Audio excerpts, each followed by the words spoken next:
This is a great time to buy corn on the cob. Between now, mid-June till 4th of July, corn is really cheap on the cob and then it goes up again. So I took advantage of a sale at the supermarket and got several of these. Although I like corn, I don't like to eat it right off the cob. I find it just messy and I always feel like my teeth are going to be pulled out of my head. Not my thing. However, I have devised a corn salad, a cold corn salad, which is really good with veggies in it, which I love and which I think comes out best with fresh corn like this, cooked corn. Of course, you can use frozen corn, you can use canned corn, whatever you like, but since it is corn season, I thought I would do it with this. So you can, again, cook these any way you want, but what I like to do is take the husk off and throw them in the crock pot for a little while till they cook down, because then I don't have to be babysitting them. I just will check back in an hour or so and see how they're doing. All right, so let's get started. So I took 3 corn cobs and took the husk off of them, rinsed them off, and put about 2 cups of water in the crock pot. I'm going to turn it on high and come back later and check on it from time to time. So all the corn cooked up, I let it cool a little bit, and now I'm taking a knife and pulling it off the cob and putting it into a bowl here. So basically I just stand it on its flat end and bring the knife down and rotate the corn.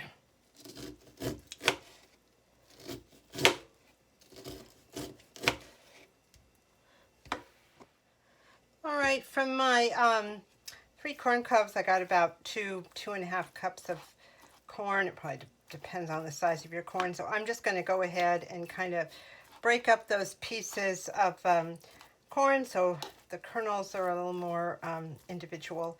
And then I'm going to cut up some crunchy vegetables and throw them in there for deliciousness and for color. I looked in the refrigerator and decided to cut up half a red bell pepper and 2 celery ribs. You could probably also add other peppers or black beans or avocado, whatever you wanted, but I'm having this for dinner tonight. It's really hot, and this is what seemed like would taste good to me. So I'm going to take this and add it to the corn. Just going to pour it in and then stir it up. It'll be pretty too, as well as giving a little extra crunch and bulk to the salad. I'm running out of room here in my container, but I think we'll be okay. As you can see, I've lost the battle of the bowl here. I needed to get a bigger bowl, but you can see how by adding more vegetables, you can really get a nice size salad. You could add cilantro to this, beans, as I said, cheese, whatever you want. It's pretty open to interpretation and what you have in your pantry at any given time. So doesn't that look nice? I'm gonna start putting in my dressing. And again, dressing is a matter of what you like and how much you like. And so I'll tell you what I like and how much I like, and you can make your own adjustments. I'm gonna put in about a tablespoon, maybe a tablespoon and a half of mayonnaise here, and get that all mixed in real well. I love mayonnaise. It's like my secret sin. I can eat it on everything. All right, whenever I have anything with mayonnaise, I like to add some celery salt. It just seems to be a good match. So I'm just going to do a little bit of sprinkling here. A little bit of celery salt goes a long way. I also, for this, like to add some garlic powder. And I like to sprinkle in and add some chili. I've got this chili lime sauce from Trader Joe's, but any chili will do. Also sprinkle it in. You can add red pepper flakes if you want to this.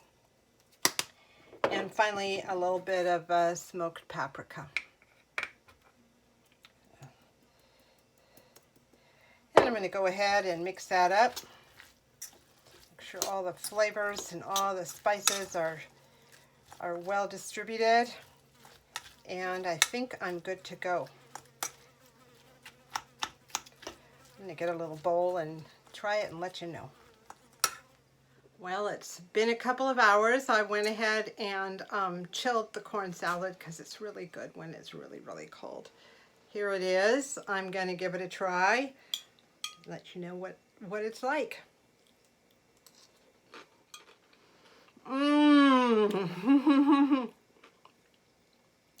Definitely a thumbs up. Very, very good. I think the seasonings are just fine. If I were to change anything, I might add a little more celery salt, but all of that is up to you. Start with the minimum and just keep adding till you get where you want to go. Anyway, I hope you're enjoying your summer days and your summer cooking, and thank you so much for watching.